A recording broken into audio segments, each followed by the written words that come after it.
Hi, and welcome to another episode of Hot Takes with me, the Silver Fox. Now that the Greens have been unceremoniously and joyously dumped from government and are sitting on the back benches, grimacing, growling and trying to look fearsome, there is now no reason why the recommendations in the Cass report cannot now be implemented. And implemented quickly, I would suggest. It would help to protect the children of Scotland. The Cass report found that of all those children who were sent to the Tavistock Clinic for gender reassignment, 97.5% of them were not transgender, which goes to show you exactly how few genuine transgenders there are. And yet they've pushed them through, sterilising them by the boatload. A whole generation of eunuchs sterilised just so that men can adore feminised boys. It seems to be the case, and certainly it seems to be the case in Scotland, where they've known this is happening for some time and have done nothing to stop it. And it's only very recently even that hormone treatment for gender and puberty blocking have been banned. Previously they were just handed out like Smarties, often by people who weren't even medically trained.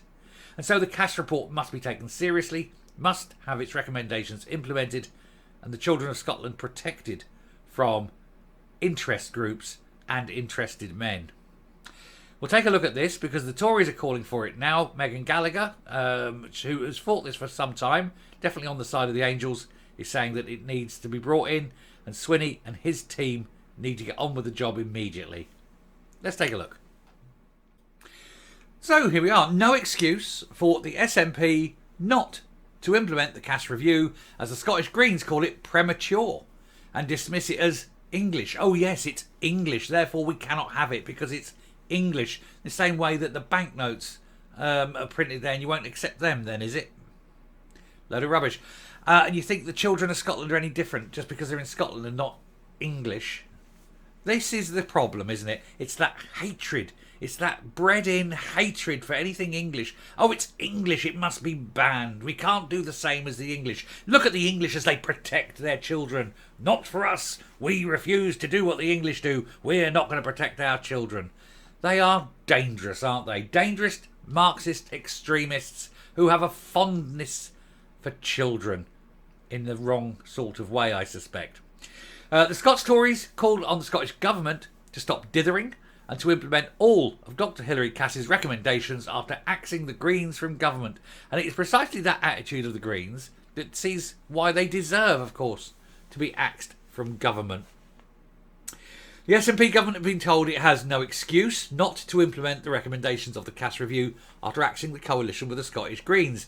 And John Swinney was told it would be unforgivable if children in Scotland were not treated the same as their English counterparts. You know, protected, not sterilised, not forced down a one-way street of bodily mutilation that often results in self-ending, self-recrimination, self-harm. And it happens. Self-ending particularly 20 times higher than the background rate because these children are destroyed because the vast majority are not gender dysphoric. They are on the spectrum. They are depressed. They are confused. They are trans-housed by parents. There are many things. Parents who'd rather have a trans child than a gay one. You know, that sort of thing. And they push them through this and nobody is standing up and protecting the children. And it has to stop. The Greens MSP Gillian Mackay, weirdo, has called any such actions as premature as the party continued their opposition into the report into gender affirming care in Scotland. Co-leader Patrick Harvey insisted he did not accept it as a scientific document due to the criticism of it. We don't care what Patrick Harvey accepts because the reality it is a scientific document. That's the great thing about facts. Facts don't give one flying monkey about what Patrick Harvey thinks. Facts are real. And as for being a scientific document, it most certainly is, as it took 4 years for nearly 400 pages, written by a professor of paediatric medicine, not just some bloke down the pub scratching something in the back of an envelope. And he's saying, oh, there's criticism of it. Yes, but not by scientists, not by experts, not by anyone working in the field. Only by weirdos, pervs, pushers, peds and predators. They're the only ones who are criticising it. That and special interest, lobbies that shout loud because they're in the wrong, and they think that if they shout louder, somehow their wrongness becomes right. And it doesn't. Now you have to ask which one of those P's you would assign to Patrick Harvey. I'll leave that up to you, good viewer. Anyway, MSPs debated the issue at Holyrood, but the SNP refused to agree with implementing the recommendation, which include ending the prescription of puberty blockers to those under 18.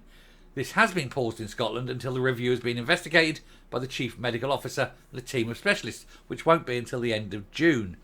However, at the end of June they may carry on, and at that point you know that the SNP are after your children. They want your children feminised. They want boys feminised.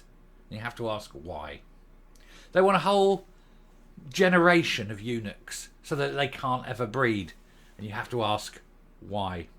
They want the 97.5% presented to the gender clinics, the Sandyford Clinic, to be mutilated, experimented upon, even though there's not any reason for it because they're not gender dysphoric. And you have to ask why. Monsters? Who knows?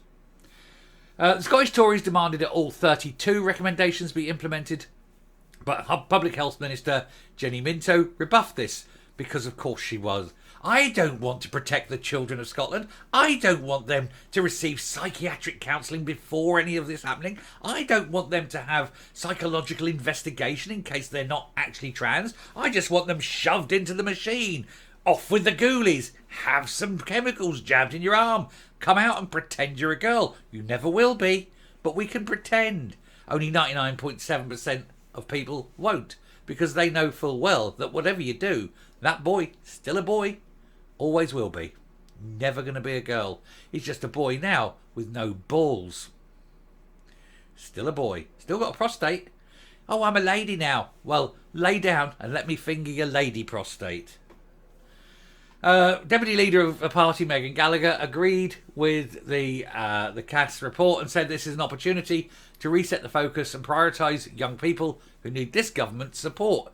It's a 4-year, 400-page report into the care we give some of the country's wonderful children. And the fact we've been failing them for so long is bad enough, and we should all reflect on that. But to ignore scientific evidence-based reports for the sake of dogma and ideology is unforgivable. And there's the Green, Gillian Mackay. She wants to feminise boys. She wants to see young children ending their own lives at 20 times the normal rate. She wants this generation of sterilised children whose lives and futures have been destroyed because in her mind it's the right thing. I think we should start with her. Let's whip her ovaries out and see if that's a positive. For the good of the nation, I hope she hasn't bred, because you can imagine that breeding and creating more like her, with her infusing and screwing up their minds with her views on what's good for society. Oh yes, well it's not really good for society, but the older men in the party, they love it. Let's feminise those boys. And there you go, that's Gillian Mackay, and she's the one who broke down in tears. Oh, so look at me crying. Yeah, tears don't cut it, Gillian. Don't cut it. All we see there is weakness in the fact that you're crying. You're crying because you cannot destroy the lives of children. Coming up. You have to wonder what goes through the minds of these people when they're presented with genuine scientific knowledge. Here it is. It's a 400-page expert-written report quoting every expert under the sun, league tables, statistics, proofs, everything backed up. They don't accept it because, oh, I don't like it because I want to destroy children's lives. So it's not real. It's not real. Oh, you see that? Somebody said it's not real. Well, we can't accept it then. Person saying it's not real is someone who's just got a deep interest in children in the wrong way. Or it's some bloke down the pub. Or it's someone with a vested interest in pushing an ideological dogma and belief. No scientific argument against it. Not one. Not one person has come through with any kind of scientific argument as to why the CAS report is wrong. They're all saying we don't like it because we don't like the idea of letting children be children. We like the idea of screwing people up entirely, of ruining lives. Yeah, but nothing science. Which makes you wonder, these people need to be on a bloody list, don't they? Every one of them. Anyway, we'll finish there. Thank you very much for watching. Do please hit the subscribe button, ring the bell, leave a like, leave a comment. Please share the video, and I will speak to you later. And never let a green near your kids. Bye.